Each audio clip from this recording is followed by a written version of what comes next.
வரலாறு பெரும்பாலும் நிலப்பரப்பை வென்ற மன்னர்களையே நினைவில் வைத்திருக்கிறது. ஆனால் கடலையே தனது அதிகாரத்தின் கீழ் கொண்டு வந்தவர்கள் மிகச் சிலரே. தென்னிந்தியாவில் வளம் கொழிக்கும் காவிரி ஆற்றின் கரையில் தோன்றி சுமார் 500 ஆண்டுகள் கலை, கலாச்சாரம் மற்றும் கடல் கடந்த வணிகத்தில் கொடிக்கட்டி பறந்தவர்கள் சோழர்கள்.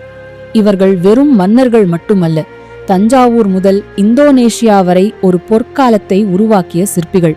உலக வரலாற்றிலேயே மிக நீண்ட காலம் ஆட்சி செய்த ஒரு வம்சத்தின் வீரக் கதையை இன்று நாம் காண்போம். கிமு 3ஆம் நூற்றாண்டிலேயே சோழர்களை பற்றிய குறிப்புகள் இருந்தாலும் இடையில் சில காலம் அவர்கள் அதிகாரத்தை இழந்திருந்தனர். ஆனால் கிபி 850களில் சோழர்களின் மறுமலர்ச்சி தொடங்கியது. விஜயாலய சோழன் தஞ்சாவூரை கைப்பற்றி ஒரு சிறிய முத்தரையர் ஆதிக்கத்தை வீழ்த்தி மாபெரும் பேரரசிற்கான விதையை இட்டார். அவருக்கு பின் வந்தவர்கள் வெறும் தற்காப்போடு நிற்கவில்லை. 10ஆம் நூற்றாண்டுக்குள் பாண்டியர்களையும் பல்லவர்களையும் வீழ்த்தி தென்னகத்தின் அசைக்க முடியாத சக்தியாக சோழர்கள் உருவெடுத்தனர். ஆனால் உண்மையான பிரம்மாண்டம் இதற்கடுத்தே தொடங்கியது. இங்கேதான் நுழைகிறார் முதலாம் ராஜராஜ சோழன். அவர் ஒரு போர்க்கள வீரர் மட்டுமல்ல, ஒரு சிறந்த நிர்வாகி. எந்தவித நவீன இயந்திரங்களும் இல்லாத காலத்தில் 70 டன் எடை கொண்ட கல்லை கோவிலின் உச்சியில் ஏற்றி உலகமே வியக்கும் பெரிய கோவிலை அவர் கட்டி முடித்தார். அவரை தொடர்ந்து வந்த அவரது மகன் முதலாம் ராஜேந்திரன் தந்தையையும் மிஞ்சியவர். கங்கை வரை படையெடுத்துச் சென்று வெற்றி பெற்றதால் கங்கை கொண்டான் என்று அழைக்கப்பட்டார். ஆனால் அவரது மிகப்பெரிய சாதனை சோழர் கப்பற்படை. நவீன கப்பல் கட்டுமான தொழில்நுட்பத்தை பயன்படுத்தி வங்கக்கடலை கடந்து சென்று தென்கிழக்கு ஆசியாவின் ஸ்ரீவிஜய பேரரசை வீழ்த்தினார். அந்த காலத்தில் வங்காள விரிகுடா ஒரு சோழ ஏரியாகவே மாறியிருந்தது. சோழர்களின் சிறப்பு அவர்களின் வாழ்வீச்சில் மட்டும் இல்லை, அவர்களின் கலையிலும் இருந்தது. உலக புகழ்பெற்ற மெழுகுவார்ப்பு முறையில் செய்யப்பட்ட நடராஜர் சிலைகள் இவர்களின் அடையாளமாகின. நிர்வாகத்திலும் அவர்கள் முன்னோடிகளாக இருந்தனர். உத்தரமேரூர் கல்வெட்டுகள் மூலம் கிராமப்புற உள்ளாட்சி தேர்தல் முறை அன்று இருந்ததை நாம் அறியலாம். காவிரியில் அணை கட்டி முறையான பாசன வசதிகளை செய்து சோழ நாட்டை தென்னிந்தியாவின் நெற்களஞ்சியமாக மாற்றினர்.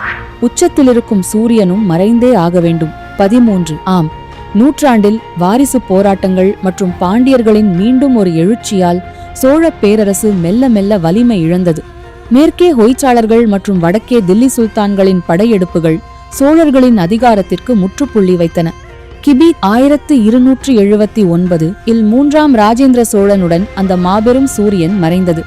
சோழ பேரரசு மறைந்திருக்கலாம், ஆனால் அதன் ஆன்மா சாகவில்லை. தமிழ்நாட்டின் வானளாவிய கோபுரங்களிலும் பரதநாட்டிய கலையிலும் தமிழர்களின் வீரத்திலும் அவர்கள் இன்றும் வாழ்கிறார்கள். சோழ பேரரசு வெறும் அமைதியால் கட்டப்பட்டதல்ல, அது இரத்தத்தாலும் வியர்வையாலும் நூற்றுக்கணக்கான போர்க்களங்களாலும் செதுக்கப்பட்டது. சுமார் 200 ஆண்டு கால வரலாற்றில் சோழர்கள் சந்தித்த போர்கள் எண்ணிலடங்காதவை. அவற்றை 4 முக்கிய பிரிவுகளாக நாம் பிரிக்கலாம். எழுச்சி போர்கள். ஆரம்ப காலத்தில், அதாவது கி.பி. 850களில் சோழர்கள் தங்கள் இருப்பை தக்க வைக்க போராடினார்கள். திருப்புரம்பியம் போர். இந்த போர்தான் சோழர்களின் மறுமலர்ச்சிக்கு அடித்தளம் இட்டது. தக்கோலம் போர் கி.பி. 949. இது சோழர்களுக்கு கிடைத்த ஒரு பேரிடி.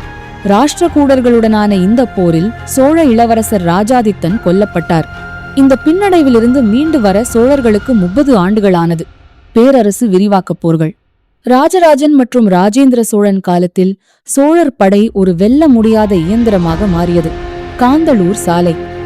சேரர்களின் கடற்படையை ராஜராஜன் சிதறடித்த புகழ்பெற்ற போர் இது. இலங்கை போர். சுமார் 75 ஆண்டுகளுக்கும் மேலாக இலங்கையின் வடபகுதியை தன் கட்டுப்பாட்டில் வைத்திருக்க சோழர்கள் பல கொரில்லா யுத்தங்களை சந்தித்தனர். கொப்பம் போர் கி.பி. 1054. இது வரலாற்றின் மிக உணர்ச்சிகரமான போர். போர்க்களத்தில் யானை மீதே மன்னர் ராஜாதிராஜன் கொல்லப்பட்டார். ஆனால் அங்கேயே அவரது தம்பி ராஜேந்திரன் தனக்குத்தானே மகுடம் சூட்டிக்கொண்டு தோல்வியை வெற்றியாக மாற்றினார். கடல் கடந்த போர்கள். இந்திய வரலாற்றிலேயே கடல் கடந்து சென்று போர் புரிந்த ஒரே வம்சம் சோழர்கள்தான். கடாரம் கொண்டான்.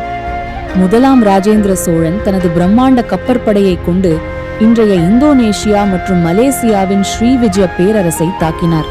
அவர்களின் மன்னரை கைதியாக பிடித்து தென்கிழக்கு ஆசியாவின் வணிக பாதைகளை தன் வசமாக்கினார். மாலைத்தீவு, லட்சத்தீவு வணிக கட்டுப்பாட்டிற்காக இந்த தீவுகளையும் சோழர்கள் போரிட்டு வென்றனர். வீழ்ச்சி கால போர்கள் 13 ஆம் நூற்றாண்டில் சோழர்களின் அதிகாரம் மெல்ல குறையத் தொடங்கியது. பாண்டியர்களின் எழுச்சி மற்றும் ஹொய்சாளர்களின் தலையீட்டால் சோழர்கள் ஒவ்வொரு எல்லையாக இழந்தனர். இறுதியாக பாண்டியர்களுடனான கடைசி போருக்கு பிறகு மாபெரும் சோழ சாம்ராஜ்யம் வரலாற்றில் கலந்தது. ஒரு சாம்ராஜ்யம் கற்களால் மட்டுமல்ல, கலாச்சாரத்தால் கட்டப்படுகிறது என்பதற்கு சோழர்களே சாட்சி. சோழ தேசத்தை பற்றிய இந்த தகவல்கள் உங்களுக்கு பிடித்திருந்தால் லைக் செய்து இது போன்ற வரலாற்று தகவல்களுக்கு சப்ஸ்கிரைப் செய்யவும். நன்றி.